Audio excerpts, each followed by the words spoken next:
That was a few years ago. I always enjoy working with other clergy, rabbis, cantors, but this rabbi I really enjoy working with. You want to do your own? You want? How do I advance the slides?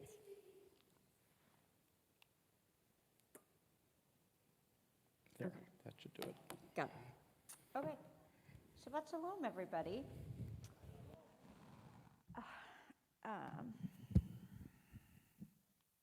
Okay. As many of you know, I just came back from 5 days in Israel. 4 nights. It was very fast. And I wanted to share with you some of my experiences. And so I'm calling this really the term that I came away with, the phrase that summarizes the whole trip, was building bridges.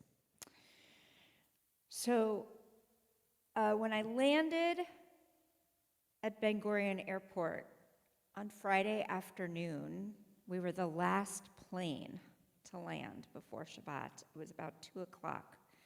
The airport was empty, except for us, which was a very bizarre experience to see this airport that is usually teeming with people to be nearly empty. And we practically went straight through passport control, no line. And I got to the passport control booth. I was literally the first person there. There was nobody ahead of me.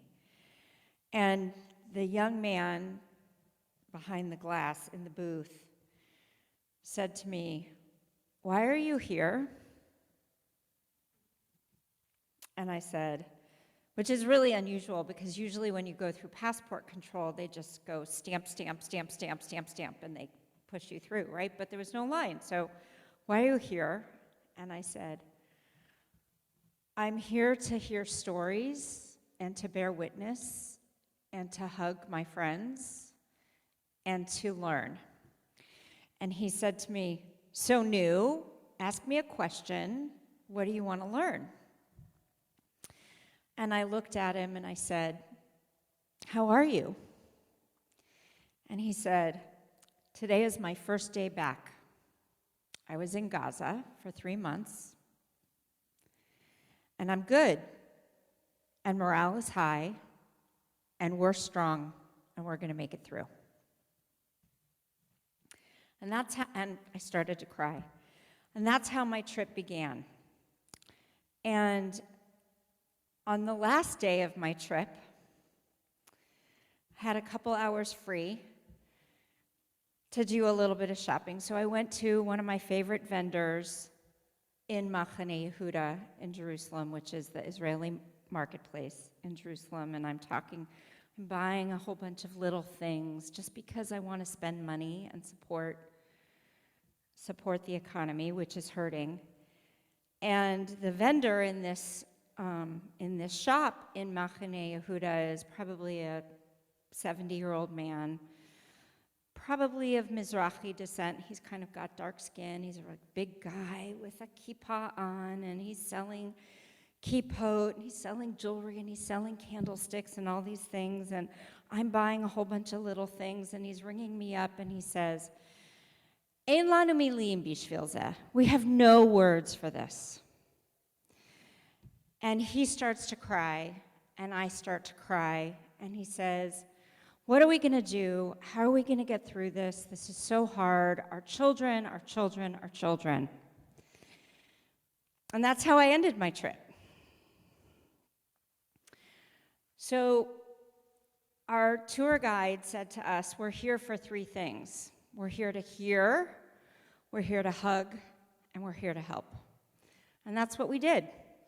So we visited with Reform Movement communities. We prayed at Kehilat Kol HaNeshama, which we sang their Lecha Dodi tonight on Friday night. We prayed at the Hebrew Union College with my current students who were there, and studied with some of the faculty who were there on Saturday morning. We met with rabbis and leaders, rabbis in Reform communities across the country, and with leaders of the Israel Movement for Progressive Judaism.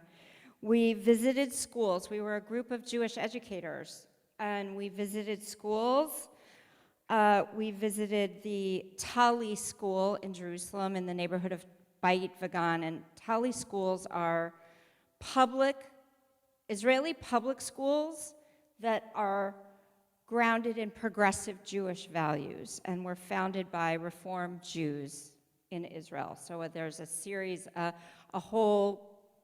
handful of Tali schools around the country, as opposed to the other Israeli public schools that are more traditional in the way that they approach Jewish education. We visited the Yad B'Yad school in Jerusalem, which is a dual bilingual immersion school in Hebrew and Arabic, and has kindergarten through 12th grade students who are Israeli and Arab, who speak, and the faculty are Israeli and Arab, and everybody learns Hebrew and everybody learns Arabic. We visited Givat Chaviva, the Center for Shared Society, which is an educational institution that tries to bring Israeli and Arab kids together to learn about each other and about each other's culture. And we visited a pop-up school at Kibbutz Gal-Eid. And why is it a pop-up school? Because it's a pop-up school for children who have been evacuated from their homes, primarily in the northern part of Israel. And Kibbutz Gal-Eid is in the middle of Israel in the Megiddo region. And so we met with the principal and teachers at this pop-up school, and we met the children in this pop-up school. And then we met with hostages, families of hostages, and victims of the October 7th attack. We met with people from what is called the Hostages and Missing Families Forum, which is a group of the families who you see have created the Bring Them Home Now posters and the dog tags and the T-shirts and everything. I should have worn my T-shirt tonight. Who are really advocating on a daily, hourly basis, probably 20 hours a day, to get their families home. And we met with survivors of Kibbutz Nahal Oz, which is in the Gaza envelope area, and they are now living at Kibbutz Mishmar HaEmek, which is also way up in the north in the Megiddo region. And the only person who was not an educator or a family member of hostages or a victim that we met with, any sort of public official that we didn't meet with any elected officials. This was not a political mission. We met with a lead reporter from the Times of Israel who reports on hostages and the forum's work. And we spent Havdalah on Saturday night in Hostage Square and celebrated Havdalah with the Reform movement in Israel, and then attended a rally put on by the Hostages Forum. And we learned a lot of lessons. So this is like just a little bit, just a really little bit. I have so many more things I could have told you. Here's what we learned. I'm going to take us through each of these. That in all over Israeli society, and particularly in the schools, everybody is holding onto multiple values at one time, and sometimes those values are in conflict with each other or are in tension with each other, and we have to figure out how do we navigate through both of those values. And I think this is some of these things, many of these things, are the same values that we as American Jews today, living in the last 145 days, are experiencing as well. So here we are. I'm going to tell you some stories to illustrate these values of grief and joy, universal and particular, and proximity and distance. And I'm going to tell you them through stories and through pictures. So here are some of the children. You'll notice that their faces are kind of blocked out because we were told not to post any of their pictures on social media. And since we're on Facebook Live, we've blocked their faces out. But the big picture that you see is our students in the 5th grade from the Tali Beit Vagan school in Jerusalem. And my 2 colleagues and I sat down at a table with these 4 kids and had so much fun with them. They were asking, you can see the smiles on their faces. They were asking us questions about video games and TikTok and, what do we do? What games do we play and what music do we listen to? And it was just normal life with 5th graders on a normal Sunday. Actually, they go to school on Sunday there in Israel, so a normal Sunday, and just having fun with them. And even though the rabbi of the school told us we had to talk with each other about our favorite parts of Shabbat, I was a little subversive, and I said, let's not talk about that. Let's talk about your life.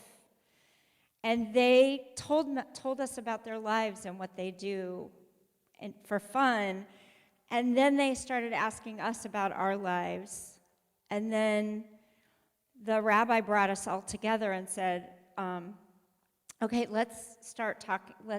Who would like to share a story of what they remember from October 7th, from the day of the Hamas attacks? And these children all live in Jerusalem, so they were not in imminent danger, but sirens were going off, and they were all spending time in their safe rooms with their families. And you can see, standing right behind me, there's a young girl. She's got her peace sign up. She's got this huge smile. I think her name was Noah. And she gets up and she tells this story about how October 7th, they were supposed to be celebrating her birthday, her 10th birthday. And they had the cake in their safe room, and they watched all the movies. They just had a movie night or a movie day because they couldn't go out. So here's this sadness, this grief, and this joy mixed together of, here we are, I'm celebrating my birthday. I'm still a 10-year-old girl, I want to have my birthday, but I'm doing it in my safe room with my parents and my siblings. The children down in the bottom corner are children from this pop-up school at Kibbutz Gal Ed, and you can see they each have a puppet in their hand.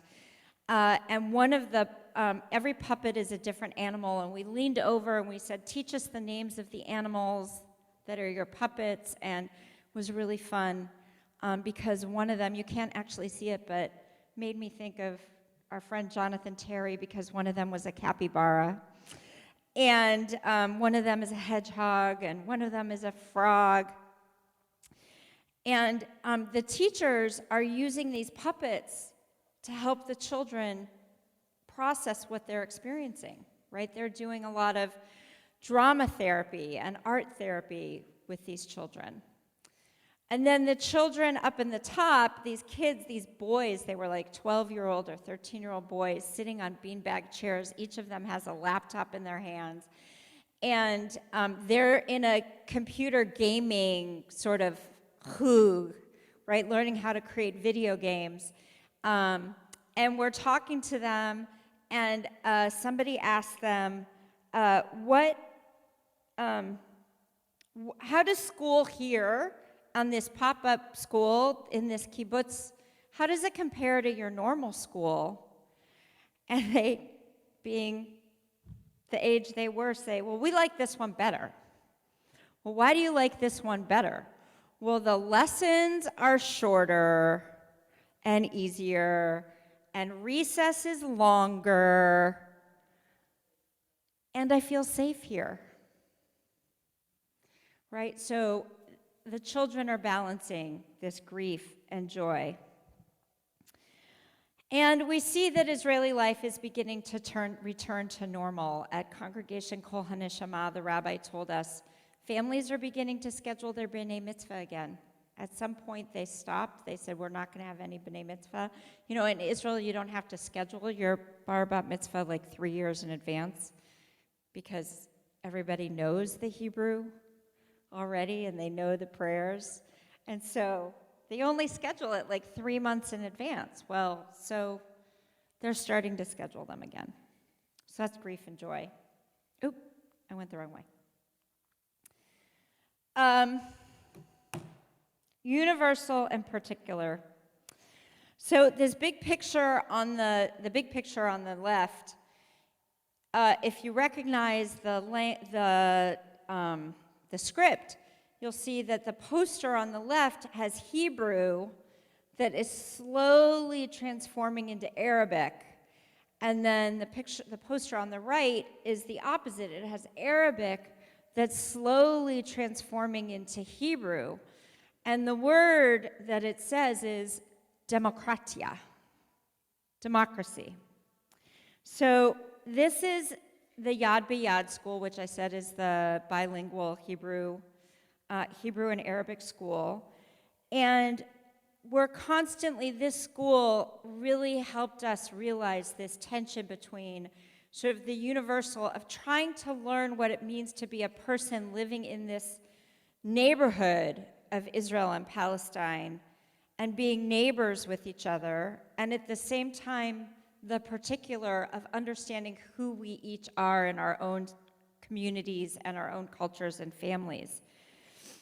And we met with the principal of the high school, and she said, we're trying to learn about each other and seeing each other in our fullness of who we are, and we do that beginning in kindergarten all the way through high school with the students and the teachers. But at the same time, in a multicultural place, you have to leave part of your identity outside, right? So we're trying to be fully present, but at the same time, we can't be fully present in order to be there in this school, and that's a tension that they are living in, and I think we live in here too.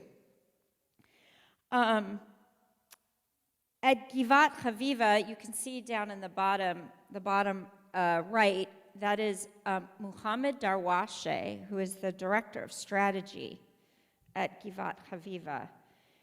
And he says that in the programs, we try to create temporary equality so that when Jewish kids and Arab kids are coming in to the Givat Chaviva programs, they're trying to create a sense of equality so that they can learn with each other.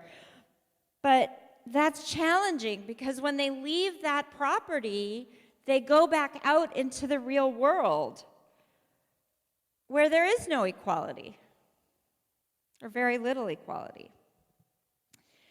And back at the Yad B'Yad school, the kids are asking, what's the point of, the high school kids ask, what's the point of all of this if in the end the Israeli kids are going into the army, right? And fighting against the kids that they were in kindergarten with, maybe, right? Like, that breaks my heart. It breaks my heart. So, and this picture on the upper right is of one of the graduates of the school, an Israeli kid who is a graduate of the school who was killed in the first days of the war. So there's a tension here between how do we build a shared society where everybody is welcome and everybody is equal, and at the same time, we can't because we can't bring our full selves into those places. So they're continuing to struggle with how to navigate these challenges and pursue their missions towards creating cultures that are open to and embracing of coexistence, but it's so hard. And then finally, proximity and distance. So this big picture is from the Hostage and Missing Families Forum rally on Saturday night in Tel Aviv. And I happened to be there I was standing with two of my friends who I went on this trip with, and one of them had an Israeli friend who stood and joined us. And she made sure that we got to the very front, right in front of the podium where all the families were getting up and speaking. And we asked her, why is the rally here on this spot every Saturday night? And she had us turn around. So this is the look from behind. If you look on the picture and you see the skyscraper behind the signs, that is the Department of Defense building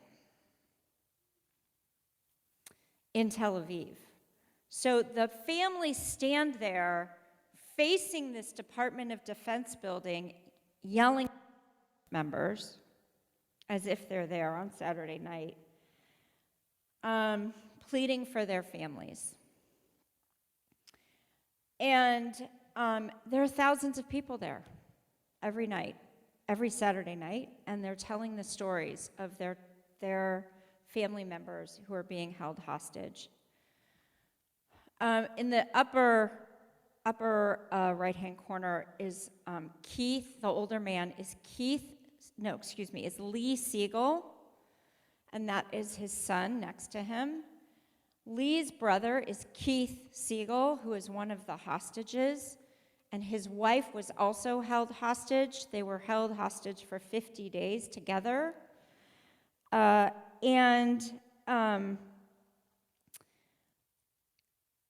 His wife, Keith Siegel's wife, I think her name is Shaban, was released after 50 days, and Hamas told her, your husband will, she said, I'm not going without my husband. And Hamas said to her, you're going today and your husband's going tomorrow.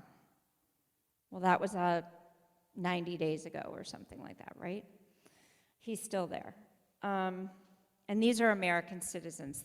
They have American citizenship as well. So this is a story, this is the tension of proximity and distance. Right? On the one hand, we are very distant from this, right? Our families are not being held hostage, and we stood there to bear witness to these stories. But at the same time, the Israelis are really concerned about us and the anti-Semitism that we're facing here. The children asked us, are you experiencing anti-Semitism? The teenagers asked us. So here's a picture of tomatoes. I sorted through tomatoes. That was part of our helping. And while we were sorting tomatoes, there was a group of Israeli high school kids who were also there sorting tomatoes. And at one point we took a break, and I was standing and talking to this group of 4 high school kids, they're 17-year-olds. Right, which I feel very comfortable talking to 17-year-olds, even in Hebrew. And one of them says, why are you here picking tomatoes? Shouldn't you be on the beach in Tel Aviv? Why are you doing this? And I said, well, we came to help. And he said, where are you from? And I said, I'm from California. And his friend looks at him and says, basically in Hebrew, says, dude, she doesn't need to hang out on the beach in Tel Aviv. She's got the beach in her backyard.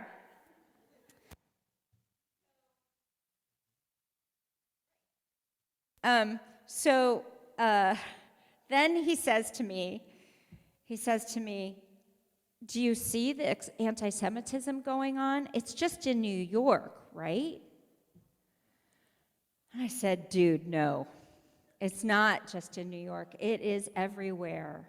It is everywhere. And so I start telling him about where I live, that I live in the middle of California. I'm not actually near the beach. I live in the middle of California, where there are very few Jews.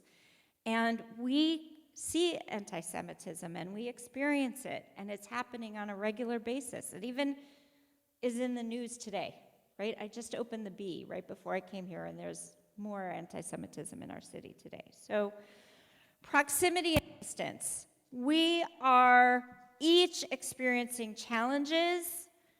Jews all over the world are experiencing challenges, and we're close to them, and we're distanced from them, but we're experiencing them together, and we're feeling the pain together.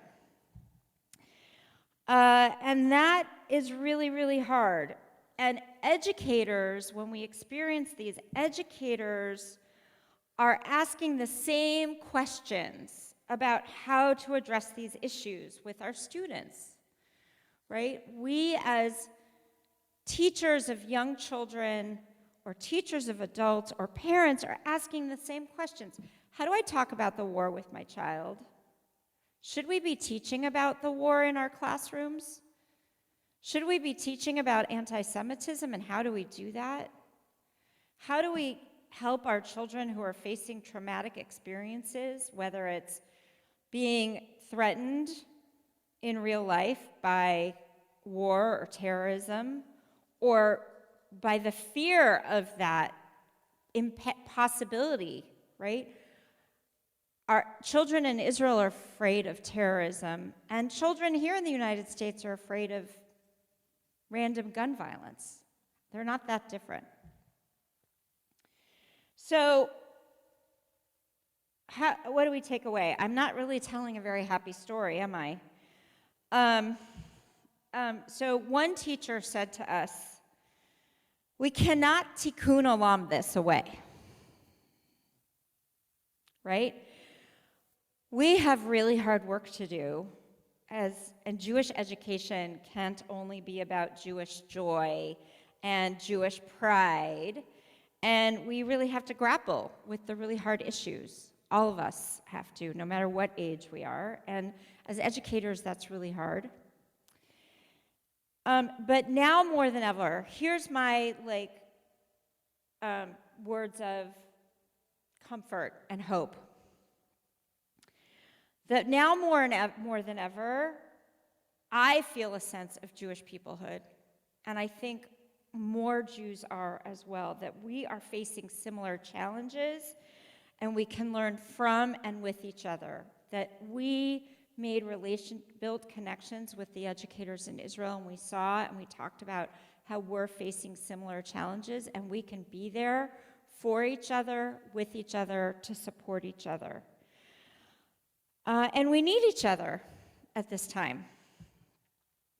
So this week's Torah portion, Ki Tisa, in Exodus chapter 33, verse 11, we learn the Hebrew term panim el panim, which literally means face to face. And in the Torah portion, God enters the tent. Moses has built the tent of meeting, and God comes down and speaks with Moses panim el panim, face to face. And so, to me, that's what we need as Jews around the world. We need to continue to do that. We need to see each other's reality and lived experiences. We need to support and strengthen each other. And we need to hear and hug and help each other. So, thank you very much.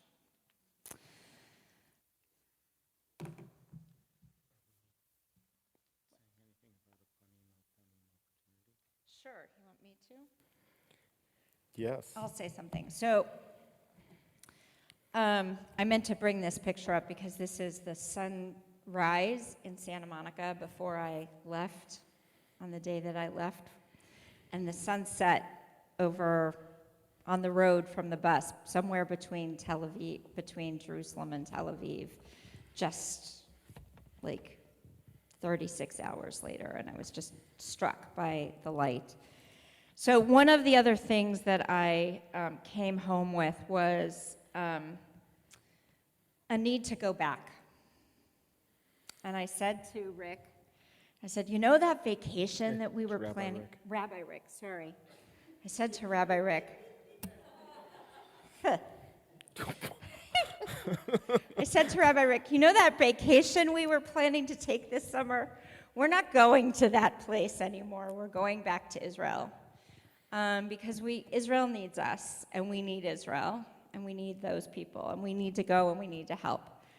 So we're beginning to put together a trip that will be a volunteering trip. It will not be a political trip. It will not be a touring trip. We're not going to go tour. So if you haven't seen Israel, this is not... Well, if you haven't seen Israel, this is a new way to see Israel. We did have one first-timer on our trip. But this will not... If you need to see everything in Israel, that's not this. Right. So there will be those opportunities there will too. be some opportunity, right. No, I mean at subsequent times, Yes. other trip possibilities. So we're beginning to put together a trip. I have no dates yet. It'll be sometime in, did we say June?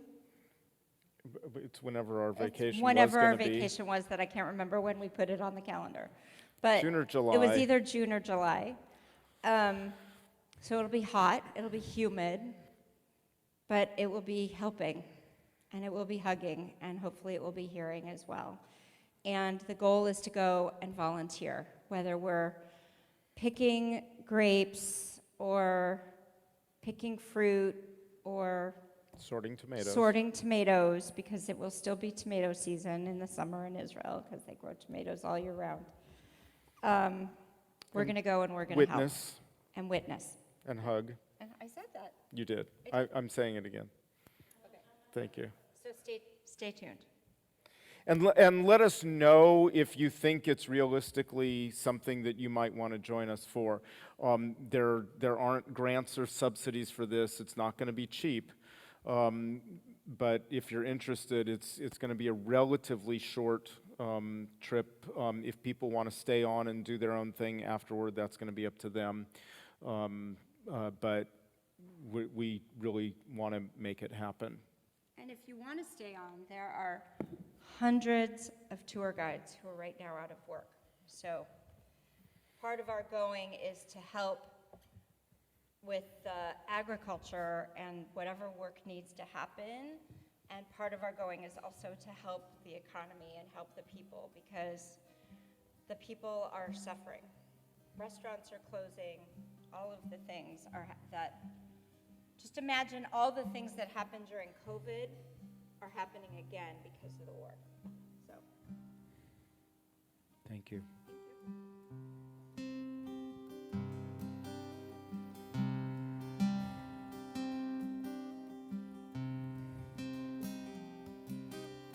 Im tirtzu ein zo agada, im tirtzu ein zo agada,